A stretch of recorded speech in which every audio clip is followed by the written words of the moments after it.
예, 안녕하십니까. 예, 또 이렇게 수요일이고, 네, 오늘 또 수요부터 배우기 부처님 생애의 강의 계속 하도록 하겠습니다.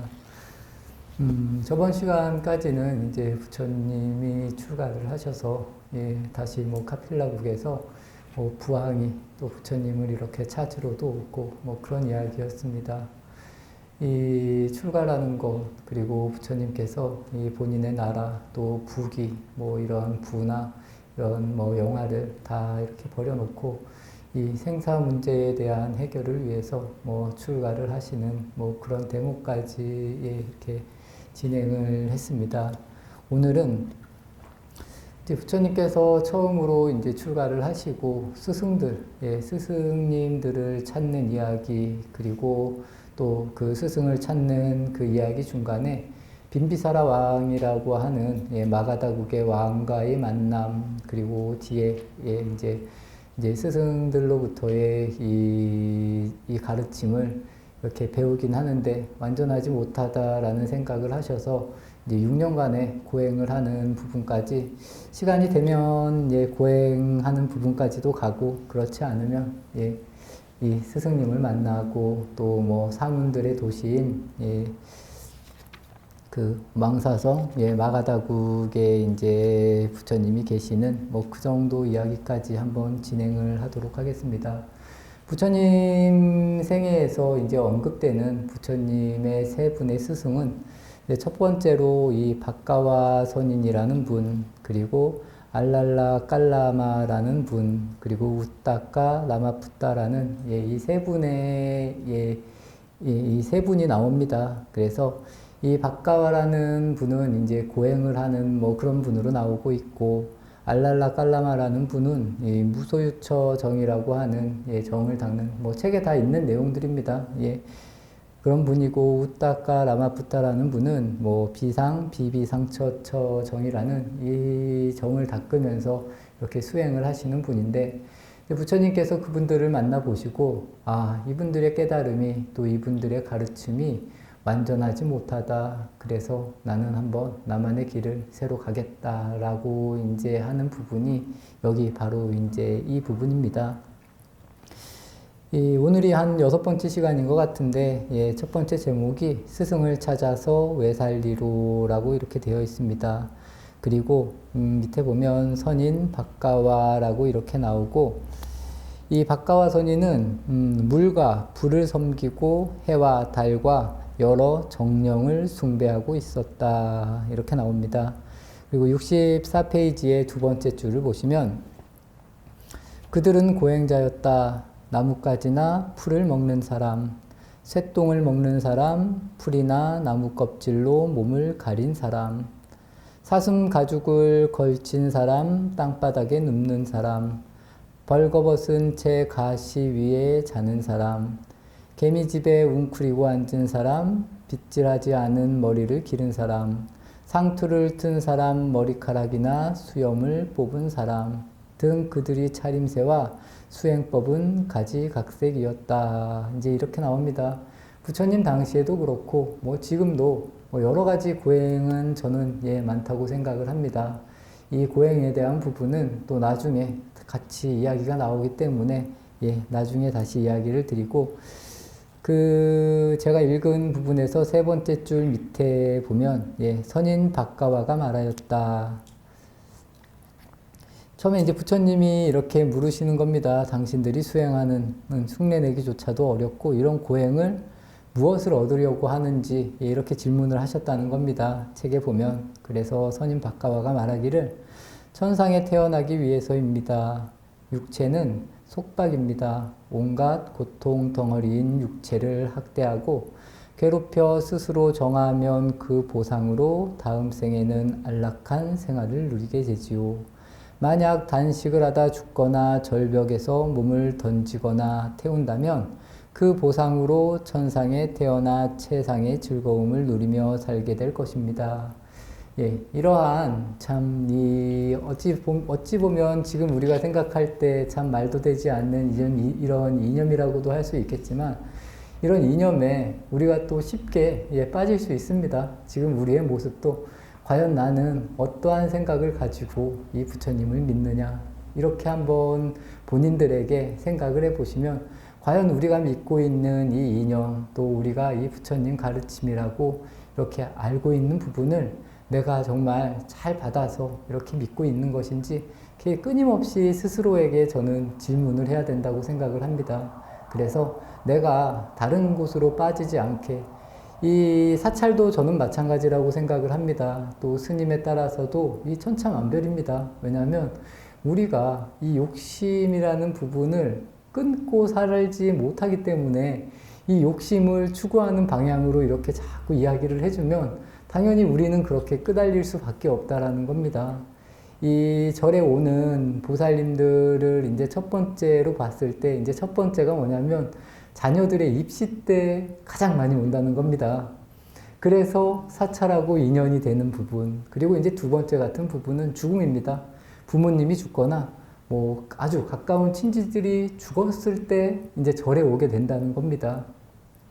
그래서 무언가에 내 욕망을 이렇게 좀 잘 만들어주고 욕망을 이루어주게끔 이렇게 기도도 하고, 또 이 욕망을 이렇게 굳이 말하면 잘 알아주는 쪽에 우리들이 이렇게 잘 간다는 겁니다. 어쩔 수 없다라는 겁니다. 저는 아니라고 이야기를 했는데, 뭐 지금 우리나라에 이 등록된 무속인 수가 100만 명이 넘는다는 겁니다. 등록이 된 무속인 숫자가 그렇게 많다는 겁니다. 그러면 등록이 되지 않는 그런 분들까지 치면 저는 어마무시하다고 생각을 합니다. 이 과학이 발달하면 발달할수록 저는 그렇게 생각을 합니다. 사람들이 이 미래에 대한 두려움, 그리고 본인의 욕심에 대한 갈망으로 인해서 그런 곳을 더 많이 찾아갈 수밖에 없지 않을까라는 이런 생각입니다. 그렇기 때문에 여기서 이 박가와 선인이 말하는 이런 고행을 통해서 우리가 천상에 날 수 있다라고 믿으면 우리도 이렇게 할 수 있고, 당연히 우리도 이런 길을 걸을 수 있다라는 겁니다. 하지만 이제 부처님께서는 이런 길을 걸으면 안 된다라고 분명히 말씀을 하셨고, 여기서 이제 말씀을 하시는 부분을 또 말씀을 드리겠습니다. 여기서 이제 박가와 선인 같은 경우는 고행을 통해서 천상을 간다는 겁니다. 천상에. 그렇지만 부처님께서는 여기서 이렇게 고통스러운데 우리가 천상에 가면 뭐 하겠냐, 이런 말씀을 이제 하신다고 이해를 하시면 좋을 것 같습니다. 이제 65페이지 밑에서 세 번째 줄입니다. 장사하는 사람들은 보물을 구하려고 험난한 바다로 나가고, 왕들이 나라를 넓히려고 군사를 일으켜 서로 싸우듯 이곳 수행자들은 하늘나라의 즐거움을 쟁취하려고 희생과 고통을 감수하는구나. 보살이 말이 없자 박가와가 물었다. 왜 실망한 모습으로 침묵만 지킵니까? 우리가 아는 수행에 잘못이라도 있다고 생각합니까? 당신들이 남들이 하기 힘든 고행을 하는 것은 사실입니다. 하지만 그 수행을 통해 구하는 결과는 결국 윤회라는 괴로움의 고리에서 벗어나지 못할 것입니다. 또한 즐거움을 얻기 위해 괴로움을 감내해야만 한다면 끝없는 즐거움을 위해 당신들은 끝없이 극심한 고통을 감수해야만 할 것입니다. 그건 고통의 연속일 뿐입니다. 이제 부처님은 이렇게 말씀을 하신다는 겁니다. 우리가 즐거움을 얻기 위해서 이 고통을 참아야 된다면 끊임없는 즐거움을 위해서 늘 고통스러워야 된다, 이렇게 이야기를 하신다는 겁니다. 부처님이 말씀하신 부분은 우리가 이 고통에서 벗어나라고 말씀을 하신 것이지 이 고통 속에 있으라고 말씀하시는 그런 부분은 절대로 아닙니다. 그리고 이 고통을 우리가 지금 이 순간 고통 속에서 산다고 해서 제 개인적인 생각은 그렇습니다. 이 고통을 참고 천상에 태어난다고 해서 저는 무슨 의미가 있을까라는 생각입니다. 그렇기 때문에 너무 내 몸을 괴롭히는 수행은 나에게 좋지 않고 내 정신에도 좋지 않고 내 몸에도 좋지 않고 이렇다라고 이해를 하시면 편하지 않을까 싶습니다. 그래서 부처님께서는 이 박가와 선인과 이제 계속 이야기를 하고 이제 또 다른 곳으로 떠납니다. 그래서 이제 두 번째 만나는 스승님이 알라라 깔라마라는 이 선인이 계신 곳으로 이제 가신다는 겁니다. 그래서 부처님께서 이 알랄라 깔라마에게 이제 첫 번째 질문을 합니다. 알랄라 깔라마시오. 이 67페이지 중간쯤입니다. 예, 알랄라 깔라마시오. 당신은 무엇을 가리킵니까? 예, 고통스러운 윤회의 삶에서 벗어나는 지혜를 가르칩니다. 알랄라 깔라마시오. 당신의 가르침은 스스로 터득한 것입니까? 누구로부터 들은 것입니까? 나의 가르침은 오랜 옛날부터 여러 선인들에게로 이어온 것입니다. 저도 당신의 법과 율 가운데서 수행하고 싶습니다. 이곳에 머물러도 좋습니다. 현명한 사람이 나의 가르침에 따라 수행하면 머지않아 스스로 깨달음을 얻을 것입니다. 늙고 병들어 죽어야만 하는 괴로움을 벗어날 길은 무엇입니까? 생사에 윤회하며 고통을 겪는 것은 인간이 무지 때문입니다. 바른 수행으로 지혜를 얻으면 이 고통의 굴레에서 해탈할 수 있습니다. 그 지혜를 얻으려면 어떻게 해야 합니까? 지혜를 얻으려면 신념과 노력과 집중과 선정이 필요합니다. 생사의 근본을 끊고자 한다면 먼저 계행을 지키고 인욕하면서 조용한 곳을 찾아 선정을 닦아야 합니다. 이 알랄라 깔라마라는 이 선인께서는 이 선정을 이 위주로 하는 수행을 이렇게 가리키셨다는 겁니다. 그렇지만 이 선정, 이 무소유처 삼매라는 이 선정을 이제 부처님께서도 경험을 하십니다. 경험을 하시고 이건 역시 완전하게 나에게 깨달음을 주지 못한다라고 생각을 하십니다. 그래서 또 다른 선인을 만나러 이렇게 길을 나서는 부분이 바로 이 부분입니다. 여기 68페이지 밑에서 5번째 줄을 보면 나는 16의 출가에 104년 동안 수행에 매진하였습니다. 그 기나긴 세월의 옛 선인들의 가르침에서 내가 터득한 최고의 경지는 무소유처정입니다. 그리고 69페이지 밑에서 네 번째 줄을 보면 무소유처의 선정에 들면 모든 것이 고요하고 평안하였다. 그러나 선정에서 깨어나면 늙음과 질병과 죽음 앞에 여전히 무기력하고 나약한 존재가 되었다. 영원히 사라진 것으로 여겼던 우울과 슬픔과 공포가 찾아들었다. 보살은 다시 생각에 잠겼다. 이 부분이 이제 부처님께서 두 번째 스승을 만나시고 본인이 느낀 부분입니다. 이분의 지도에 따라서 똑같은 이 선정을 이렇게 느끼시고 경험을 하셨는데 그래도 아직 나라는 거에 대해서 부족한 게 있구나. 그래서 이제 세 번째 스승을 이제 찾으러 가는 부분이고 그 다음 부분 제목이 이제 빈비사라 왕의 제안이라고 이렇게 나오는 부분입니다. 이 빈비사라 왕은 마가다국 우리가 경전으로 볼 때는 이제 왕사성이라고 한 번쯤은 이야기를 들어보셨을 겁니다. 왕사성 그리고 영축산. 이 왕사선 영축산이라는 곳이 우리나라도 영축산이 있기는 하지만 부처님이 이제 수행한 곳이 이제 영축산.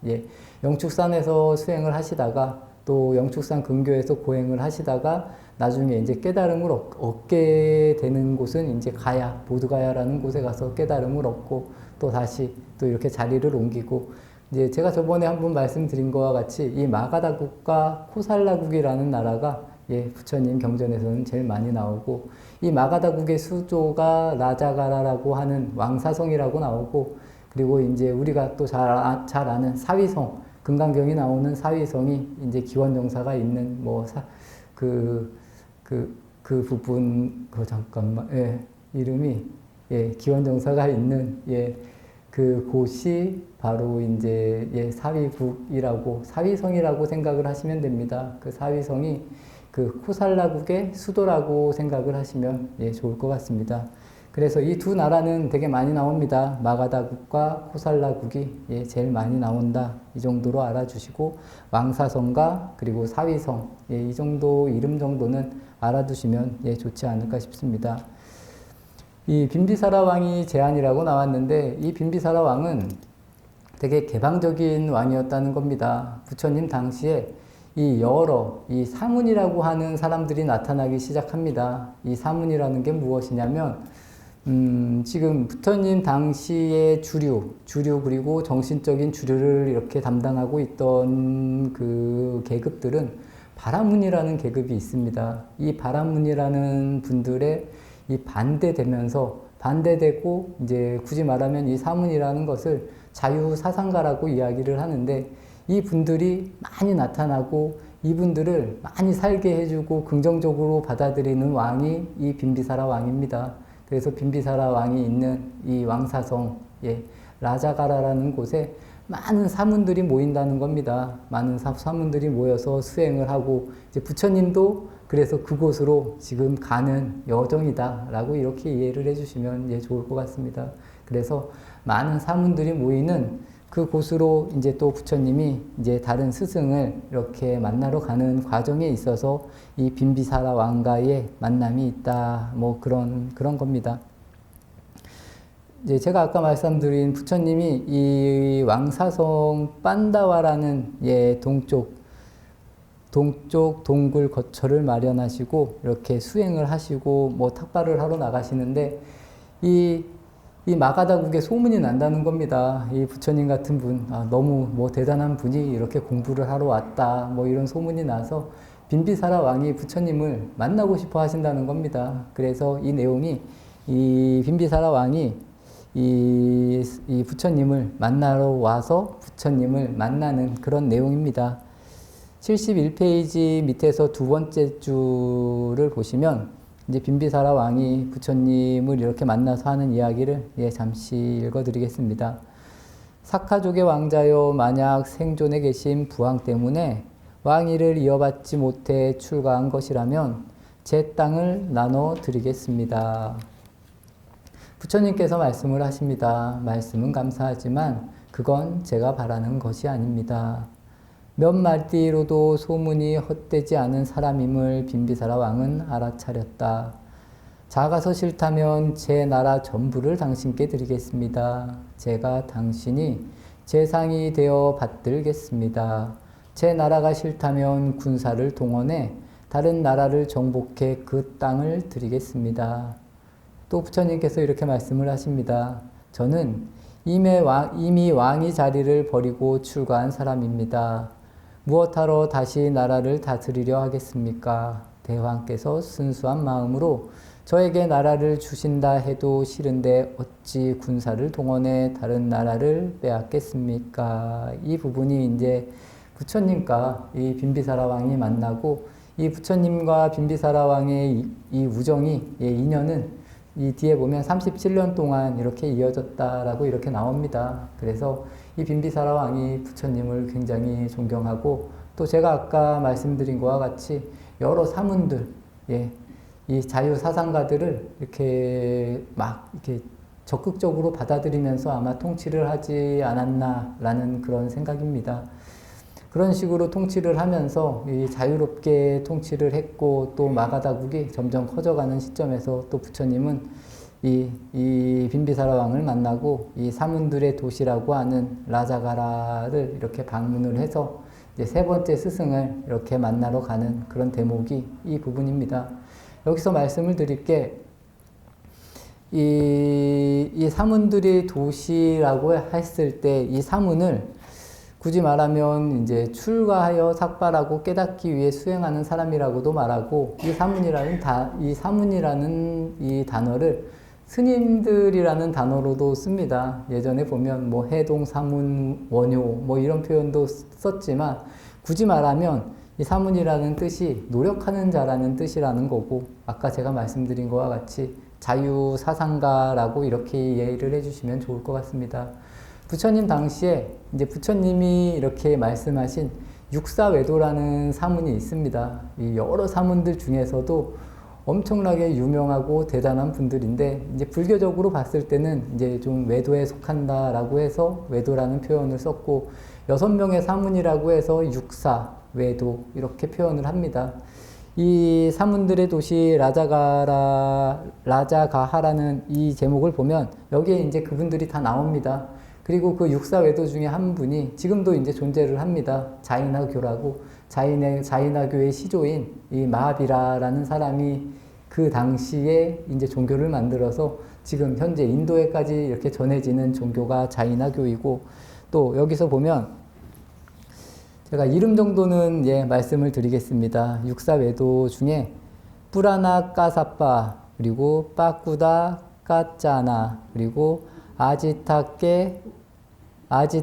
깨사 깜발라 그리고 마칼리 고살라 산자야 벨라티푸타 니간타 나라푸타 이렇게 나오는데 여기서 보면 산자야 벨라티푸타라는 분의 이 제자가 바로 이제 사리불과 목건년이었다는 겁니다. 그분들이 나중에 이제 부처님에게 기일을 하게 되는 뭐 그런 부처님의 제자가 되는 분들이기도 하고 그리고 마지막에 나오는 니간타 나타푸타라는 분이 이제 마하비라라고 해서 자이나교의 시조가 되는 그런 분입니다. 이 육사외도 중에. 그리고 이분들의 뭐 사상이나 이런 부분은 이 책에 나옵니다. 읽어보시고 더 한번 자세히 알고 싶은 분들은 좀 찾아보시면은 이런 분이었구나. 그리고 부처님이 이분들을 왜 외도라고 했는지 그런 부분도 다 나옵니다. 하지만 이분들이 뭐 지금 제가 이렇게 말하는 건 그 당시에도 굉장한 수행자였다는 겁니다. 그래서 굉장히 제자들도 많은 뭐 그런 분들이라고 이해를 해주시면 좋을 것 같습니다. 불교 부처님의 법과는 이제 좀 부처님의 법에서는 벗어난 분들이다 해서 불교에서 육사외도라고 이렇게 부처님께서 말하신 것이지 이분들 자체가 뭐 부처님 같이 이렇게 뭐 완전히 깨달음을 얻으신 분들은 아니었겠지만 그래도 이 아까 말씀드린 뭐 무소유처 정이라던가 아니면 이제 뒤에 나오는 비상, 비비상처 정이라던가 이런 정들이 뭐 낮은 경지의 수행은 절대로 아니라는 겁니다. 그 정도만 그냥 알아두시면서 이런 시절이 있었구나. 그리고 이 당시 부처님이 살았던 시대가 이제 바라문이라는 이 절대적 권력 그리고 크사트리아라는 왕족보다도 이제 이 왕국들이 굉장히 번성하면서 여러 뭐 장자들 뭐 그리고 여러 사문들 이런 이렇게 변화기라고 생각을 하시면 좋을 것 같습니다. 그렇기 때문에 기존에 이 사성 계급에 불만이 많은 사람들이 자유사상가로서 이렇게 사문으로 이렇게 나오고 부처님 법 역시도 그 당시에 이 계급 자체를 이렇게 어떻게 보면 무너뜨리는 그런 법이라는 겁니다. 그래서 이 사문들의 도시 라자가를 보면 전통과 사상의 의문을 제기하고 새로운 사상을 이 주장하는 사람들이 이렇게 나타났다는 겁니다. 그런 분들을 이제 사문이라고 불렀다라는 겁니다.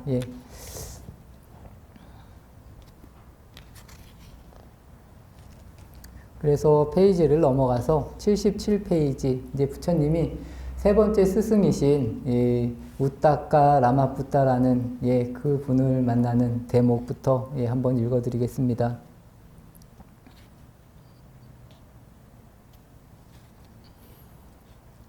77페이지 두 번째 줄입니다. 우따까 라마푸타 역시 수많은 사람들로부터 존경받으며 700명의 제자를 가르치고 있었다.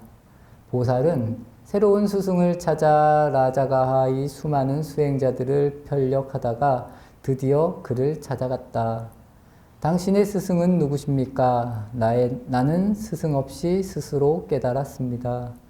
당신은 어떤 분입니까? 수행자여, 나는 실로 환히 아는 자입니다. 나는 실로 일체를 이긴 자입니다. 굽은 뿌리를 뽑아버린 자입니다. 당신은 무엇을 가르치십니까? 나는 모든 고통으로부터의 해탈을 가르칩니다. 당신이 가르치는 해탈이란 어떤 것입니까? 해탈이란 생각이 있는 것도 아니고 없는 것도 아닌 경지인 비상, 비비, 상처처, 정을 말합니다. 그러니까 여기서 말하는 비상, 비비, 상처처, 정이라고 하는 부분은 생각이 있는 것도 아니고 없는 것도 아닌 경지라고 이렇게 이야기를 하고 있습니다. 그래서 부처님께서 78페이지에 보면 이제 중간쯤입니다. 생각이 있는 것도 아니고 생각이 없는 것도 아닌 경지에 나라는 것이 있습니까? 그렇지 않으면 나라는 것이 없습니까? 만약 내가 없다고 생각한다면 생각이 있는 것도 생각이 없는 것도 아니다라고 말할 수도 없어야 합니다. 내가 있다고 말한다면 그건 여전히 분별하고 있는 것입니다. 이제 부처님이 이렇게 질문을 하신다는 겁니다. 그 우타카 라마푸타라는 분이 생각이 있는 것도 아니고 생각이 없는 것도 아닌 경지라고 말을 했을 때, 그럼 부처님께서 생각이 있는 것도 생각이 없는 것도 아니다라고 말할 수 있으면, 나라는 게 없으면 그렇게 말할 수 없다. 그렇다고 나라는 게 없다고 해도 그렇게 말할 수 없다 해서 아직 이 완전한 번뇌를 끊지 못했다라는 그런 부분에 이야기를 이렇게 하고 있는 것입니다.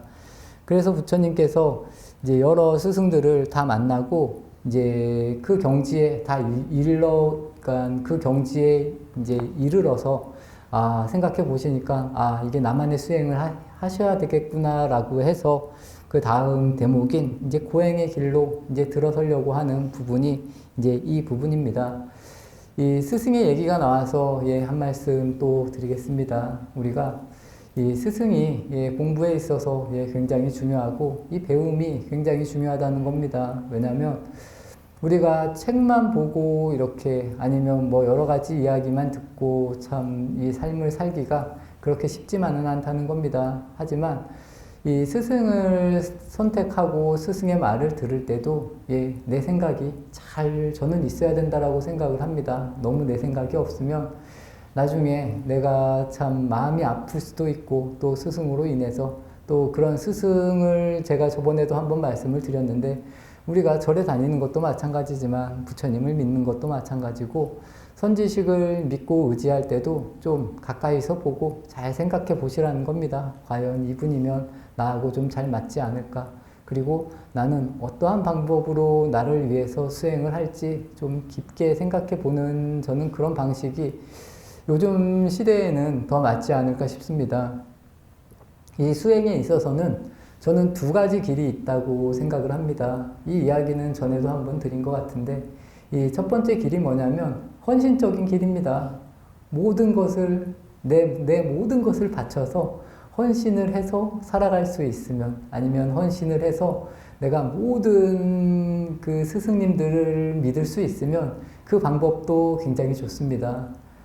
근데 요즘 시대에는 조금은 맞지 않는 그런 부분들이 분명히 있는 것 같습니다. 예전에 할머니들, 예전에 어머님들은 그런 식의 삶을 살아왔습니다. 그래서 그냥 집안에서 이렇게 결혼을 하라 그러면 결혼을 했고, 그래서 뭐 살으라 그러면 뭐 내가 싫어도 그냥 꾹 참고 살았습니다. 그런 방식의 이 삶도 저는 나쁘지 않다고는 생각을 합니다. 하지만 100% 그렇게 하기가 너무 어렵다는 겁니다. 그래서 다들 병이 납니다. 그래서 우리나라에 뭐 화병이라는 말이 이제 우리나라만 있는 단어라고 해서 뭐 그런 이야기를 하는데, 그렇기 때문에 억지로 너무 참는 건 본인에게 그렇게 좋은 방향성은 분명히 아니다. 그 정도의 그릇이 돼서 내가 만약에 스승님들이 너 이거 했을 때 이것만 할 수 있을 정도의 마음이 된다라면 굉장히 훌륭한 겁니다. 그게 잘 안 되면 이제 스스로 찾아봐야 된다는 겁니다. 스스로 찾아보고 나도 생각을 해보고, 그래서 내가 좀 상처를 덜 받으면서 스스로 수행할 수 있는 힘을 계속 길러야 된다는 겁니다. 근데 사람들이 굉장히 간사합니다. 그래서 자기는 이 스승님을 위해서 모든 걸 다 했다라고 이렇게 말은 하지만 절대로 그렇게 하는 사람은 저는 아직까지 제 눈으로 한 번도 본 적이 없습니다. 그리고 사람이 살면서 나는 당신을 위해서 평생 살았다 뭐 이렇게 이야기하는 경우들도 가끔은 있습니다. 그렇지만 저는 100% 그렇게 산 사람은 제 눈으로 한 번도 본 적이 저는 없다고 말씀을 드리고 싶습니다. 그렇기 때문에 사람이 말을 저는 굉장히 잘해야 된다고 생각을 합니다. 스님들 중에도 가끔 그런 분들이 있습니다. 저는 그런 말들을 별로 안 좋아하는데, 누군가가 시켜서 내가 이 일을 했다. 뭐, 누군가가 내 인생을 이렇게 이렇게 하라고 해서 내가 이렇게 했다거나 이렇게 말하는 분들은 저는 이 공부하고 좀 멀리 떨어져 있는 부분들이 아닐까 싶습니다. 왜냐하면 그분이 시켜서 했어도 그 일은 내가 좋아서 한 겁니다. 예, 이 부분이 저는 정설이라는 겁니다. 그리고 진실이고. 그렇지만 사람들은 그때그때에 따라서 내가 좋을 대로 말을 한다는 겁니다.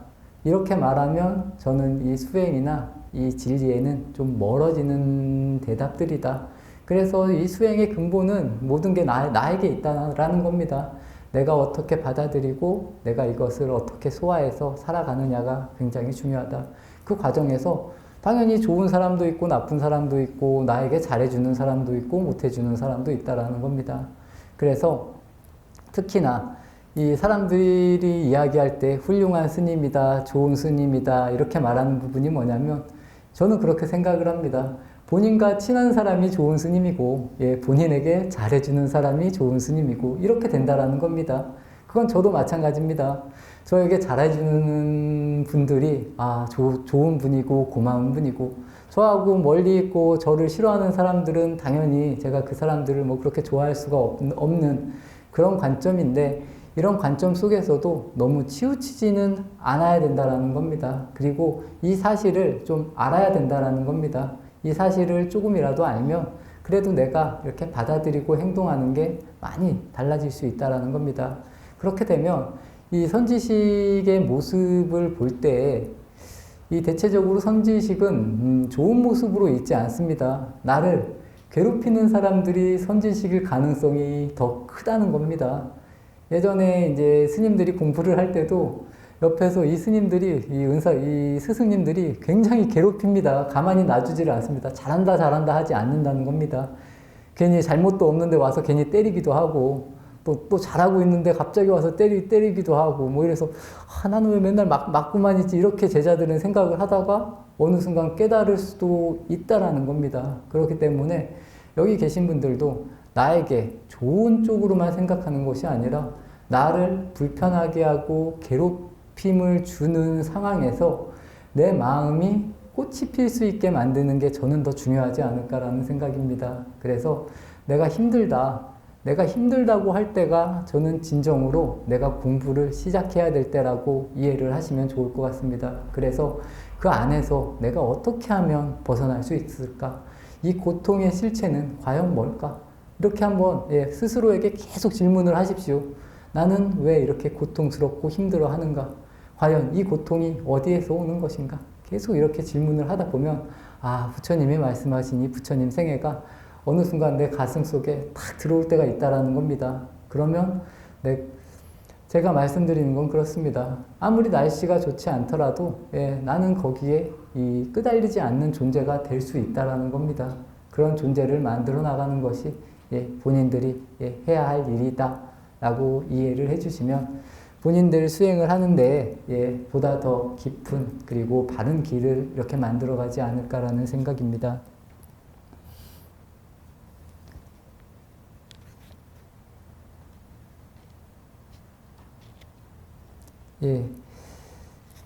부처님이 스승을 찾아간 부분에 대해서는 여기까지 하고 79페이지 보면 이제 고행의 길이 나옵니다.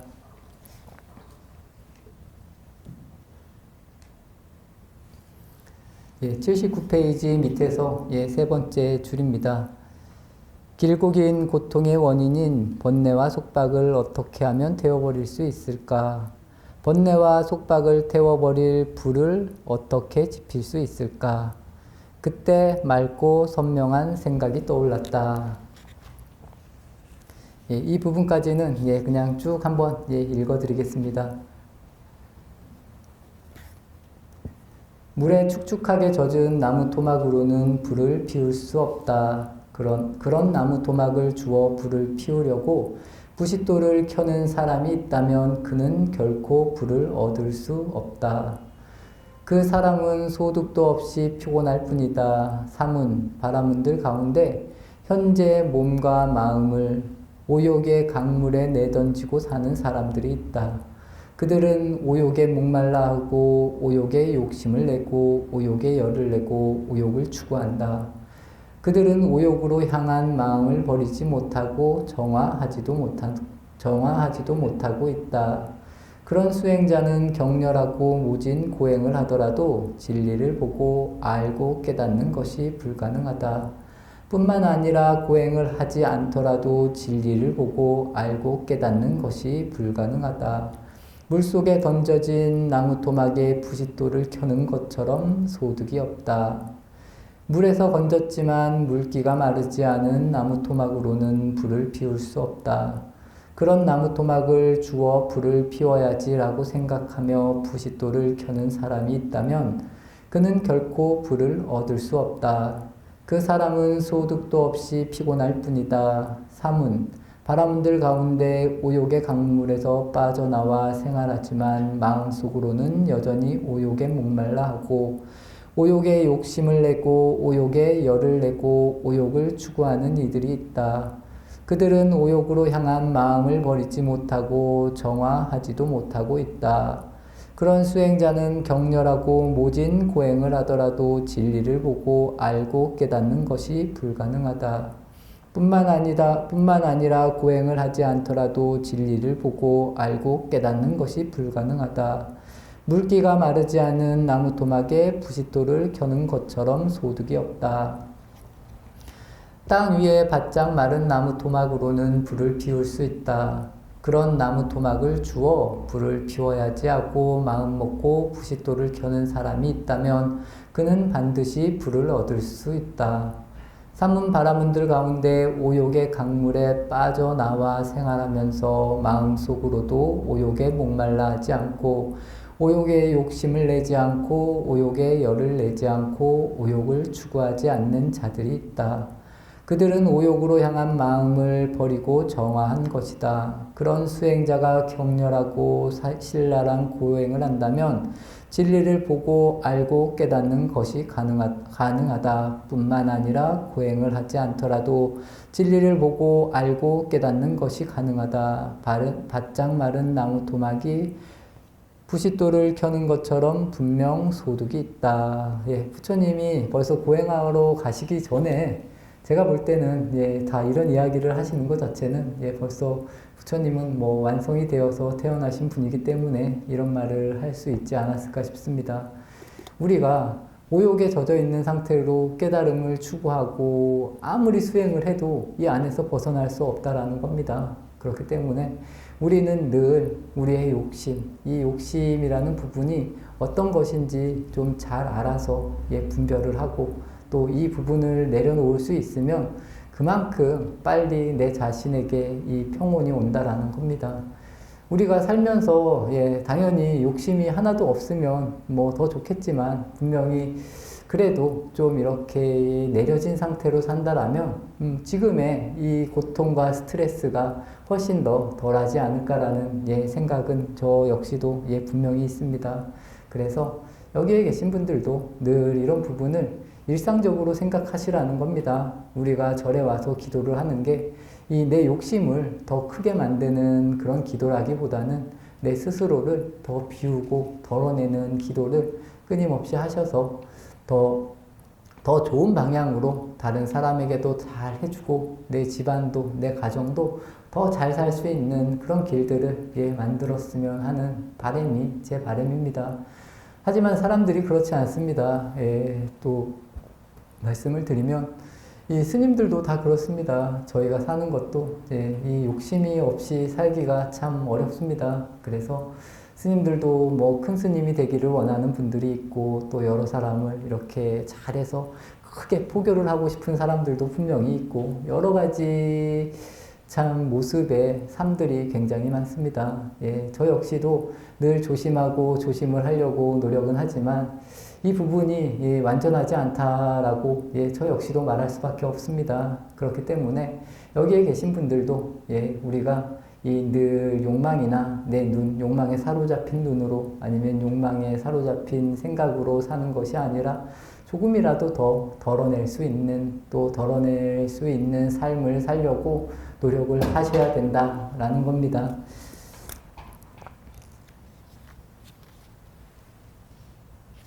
예, 여기서 이제 고행에 대한 이야기가 나옵니다. 81페이지 밑에서 5번째 줄을 보면 숲속 고행자들의 수행법은 다양했다. 어떤 이는 하루에 한 끼를 먹었고 어떤 이는 이틀에 한 끼, 어떤 이는 반달이나 한 달에 한 끼만 먹었다. 어떤 이는 하루에 보리 한 알이나 깨 한 알, 쌀 한 톨밖에 먹지 않았다. 쇠똥을 핥아 먹느니 물만 마시느니 굶어 죽으면 하늘나라에 태어난다고 믿는 이도 있었다. 소나 양의 가죽을 입으니 나무 껍질을 걸치니 재를 몸에 바르니 시커먼 검댐이나 똥을 바르니 아예 벌거벗은 이들도 있었다. 씻지 않으니 추운 밤에도 몇 번씩 강물에 들어가 목욕하느니 해나 달을 응시하느니 주문을 외우고 외다를 읽느니 갖가지 신과 귀신들에게 비느니 칼과 창 등의 무기에 제사 지내며 해탈을 구하는 이들도 있었다. 이런 참 고행들을 했었다는 겁니다. 우리가 상상만 해도 힘든 그런 일들인데 이런 고행들을 그 당시에는 많이 했었고, 또 부처님 당시에는 지금 인도 같은 나라는 이제 화장을 하는데 이 화장도 잘 안 했던 것 같습니다. 왜냐하면 시타림이라고 하는 부분이 이제 이야기들이 나옵니다. 부처님도 이제 이 시타림에서 수행을 하시는데 이 시타림이 뭐냐면 이 시체들을 쌓아놓은 산이라는 뜻입니다. 말 그대로. 그래서 사람이 죽으면 그냥 시체를 이렇게 갖다 버리는 장소가 있었다는 겁니다. 그러면 이제 지금 티벳이나 이런데 이제 새들이 와서 이렇게 이제 사람의 살을 이렇게 뜯어먹는 뭐 조장이라고도 하고 천장이라고도 하는데 그런 방식으로 사람들의 이 시신을 이렇게 처리를 했다라는 것 같습니다. 그래서 이 부처님 경전을 보면 시타림이라는 곳이 이제 이야기가 나옵니다. 그래서 그 시타림에서 이 스님들이 수행을 했고, 또 스님들의 지금 제가 이렇게 입고 있는 이 좋게 입고 있는 가사와 이런 옷들이 이 시체를 쌓은 옷을 베껴서 이제 수행자들이 입었다는 겁니다. 그게 이제 가사의 기원이라고 생각을 하시면 됩니다. 그리고 그 주변에서 그렇게 고행을 하고 수행을 하고 그렇게 하셨다는 겁니다. 그래서 아무래도 이제 그런 데 있으면 뭐 여러 가지 이제 사람의 시신을 보고 하면서 뭐 여러 가지 이제 느낄 수도 있고 공부에 대해서 분명히 생각을 할 수도 있었겠지만, 그래서 많은 수행자들이 그 시타림이라는 곳에서 이렇게 수행을 했다. 그리고 또 부처님 당시에 여러 가지 이 고행이 있었다. 그리고 고행을 하셨다는 겁니다. 이제 여기서부터는 이제 부처님이 고행을 하시는 그런 부분입니다. 요 부분만 읽어드리고 한번 82페이지 한 3분의 1쯤 두려움은 어디에서 오는 것일까? 몸과 말과 마음의 행위가 깨끗하지 못하니 생활이 깨끗하지 못하니 탐욕으로 심한 애욕을 느끼느니 원한을 품으니 악의를 품으니 마음이 침울하고 무거우니 마음이 들뜨니 의욕에 휩싸이니 자신을 칭찬하고 남을 비난하느니 불안으로 몸이 굳으니 이익과 존경과 명성을 추구하느니 게으르고 나태하니 산만하니 어리석으니 그러니라면 숲속의 고독한 삶이 두려울 것이다. 하지만 나는 그렇지 않다. 부처님이 이렇게 말씀하시는 겁니다. 우리들은 과연 이 부분 중에 어디에 있을지 한번 생각해 보십시오. 과연 우리에게 오는 두려움, 이 고통은 과연 어디에서 오는 것인지, 여기에 나오는 말 중에 분명히 한두 개씩은 저는 걸리지 않을까 싶습니다. 예전에 제가 아는 스님, 어른 스님이 한 분 계셨습니다. 그 스님이 어느 절에서 수행을 하는데 마을 사람이 나무에 목을 맸다라고 해서 이 스님이 이제 그거를 보러 갔다는 겁니다. 그래서 그 시체를 딱 보러 갔는데 본인이 한참 공부를 하는데도 이 마음이 평소하고 달랐다는 겁니다. 분명히. 그래서 그 부분이 하도 궁금해가지고 밤에 잠을 잤는데도 잠이 안 와서 다시 새벽에 혼자 가서 또 그 시체를 보러 갔다는 겁니다. 새벽에 갔는데도 아까랑은 기분이 비슷했다는 겁니다. 이 사람이 두려움이라는 부분, 저희가 아무리 공부를 하고 수행을 한다고 해도 이런 부분들이 분명히 미세하게 남을 수가 있다는 겁니다. 그래서 지금 제가 말씀드린 이런 부분들, 우리가 부처님께서는 벌써 이런 부분에서도 본인은 그렇지 않다라는 겁니다. 두려움이 없으셨던 겁니다. 그렇기 때문에 이 불교에서는 모든 것을 내려놓으라는 이야기를 굉장히 많이 합니다. 이 내려놓으라는 거, 쉬라는 이런 식의 이야기들을 굉장히 많이 하는데, 이런 부분이 진정으로 다 내려놔지면 굉장히 좋지만, 그렇지 못할 때에는 참 아직 좀 이 여러 가지 걸리는 게 많다는 겁니다. 그래서 나에게 스트레스가 많고 내가 생각이 복잡하고 힘들다라고 느꼈을 때, 절대로 이 문제를 주변으로 해결하려고 그러면 절대로 안 된다는 겁니다. 과연 나는 왜 그럴까? 나는 과연 이 고통을 어떻게 받아들여야 되는 것일까? 어떻게 하면 이 일을 내가 잘 해결할 수 있을까? 끊임없이 한번 생각해 보십시오.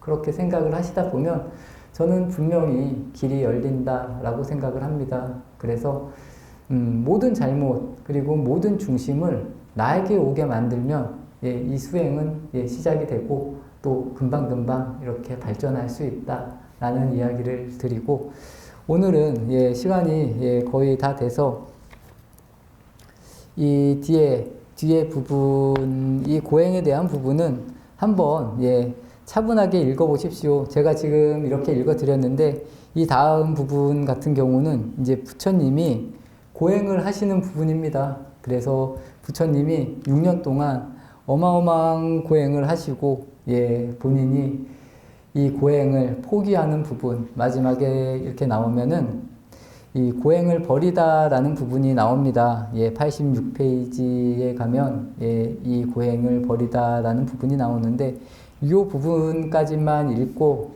다음엔 이제 또 부처님이 이제 깨달음을 얻는 그런 부분으로 또 강의를 이제 진행하도록 하겠습니다. 86페이지 한 5번째 줄을 보시면, 과거의 어떤 고행자도 나보다 격렬하고 모질고 찢는 듯한 고통은 맛보지 못했을 것이다. 미래의 어떤 고행자도 나보다 격렬하고 모질고 찢는 듯한 고통은 맛보지 못할 것이다. 현재의 어떤 고행자도 나보다 격렬하고 모질고 찢는 듯한 고통은 맛보지 못하고 있을 것이다. 이토록 격렬하고 모질고 찢는 듯한 고행에도 불구하고 해탈은 찾아오지 않았다. 해탈은커녕 성스럽고 거룩한 진리의 실마리조차 얻지 못하였다.